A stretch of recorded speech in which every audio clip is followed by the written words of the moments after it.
lle gan Rhys, a mae Rhys yn edrych i lledu ddi allan at Dan Spencer. Yn tynnu Sean Hanbury allan, un yn erbyn un ar yr asgell dde. Spencer heibio i Hanbury. Hanbury yn sefyll i dir, ond Spencer sy'n adennill y meddiant mewn i'r cwrt Cosby. Ac yna'r ergyd ychydig dros y bar gan Sam Snaith. Un gol iddo fe y tymor hwn yn barod. Mae'n dafliad i Caerfyrddin. Cymryd sy'n groeswr mor dda. Y bel yn gwyro tuag at Bowen. Alto yn oedi. Liam Thomas yn benderfynol ac mae na! A Liam Thomas yn manteisio ar ansicrwydd llwyr yn amddiffyn y Met. Isa Alto, y gol geidwad newydd o'r ffindir yn pallu dod amdani. Neb yn adweithio yn yr amddiffyn. A Liam Thomas yn sgorio i gol gyntaf o'r tymor. Hanbury yn llithro.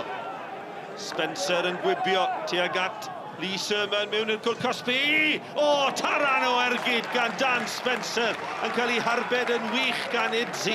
I ddeud y gwir, fi'n credu bod wedi taro'r bar hefyd.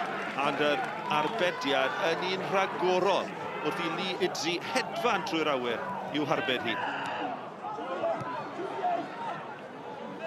Gol Liam Thomas wedi 33 o funudau yn gwahanu'r tîmoedd. Spencer sydd wedi dod agosa i'r myfyrwyr. Taran o ergyd.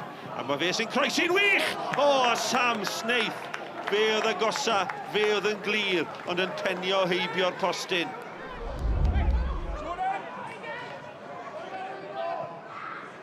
Walters, Liam Thomas. Thomas ysgorion mewn i'r cwrt Cosby, hanner cyfle sydd angen arno fe.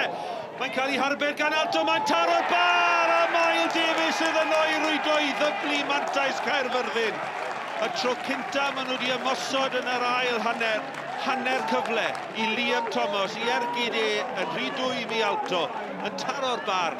A Mael Davies yn sgorio i gol gynta yn uwch gyngrair Cymru. A mae Caerfyrddin yn dyblu mantais. Neil, the first win of the season is always important, but what a win today against one of the top teams. Yeah, it's always important to get them 3 points off your back, regardless of what anybody says.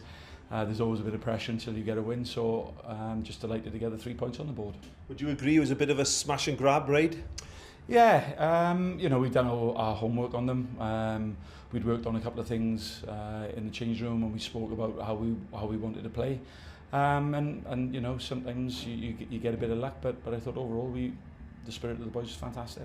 Christian, a second successive defeat and no goals, and a frustrating afternoon for everyone. Yeah, it was frustrating. I think if you look at the context of the game, if it was ever a smash and grab at home, it certainly was today. We had all the possession, but probably our final third entry wasn't the greatest. And then when you compound that with 2 sloppy goals that we gave away, it was a disappointing and frustrating afternoon. I agree with you.